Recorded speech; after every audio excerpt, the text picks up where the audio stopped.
Tere, armsad Türi valla elanikud! Türi valla avalike suhete juht Merle Rüütel siinpool. Juba 12. korda valib Türi aktiivseid inimesi, ettevõtteid, kodanikuühendusi, kes on oma tegevusega aidanud kaasa Türi valla arengule. Ja välja on kuulutatud konkurss Aasta tegu ja aasta tegija 2017.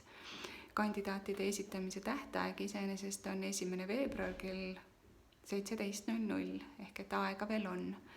Ja kui sina tead kedagi, kes vääriks aasta tegija 2017, aasta tegu 2017 tiitlit Türi vallas, siis ole hea ja pane oma mõtted teele ja paberile.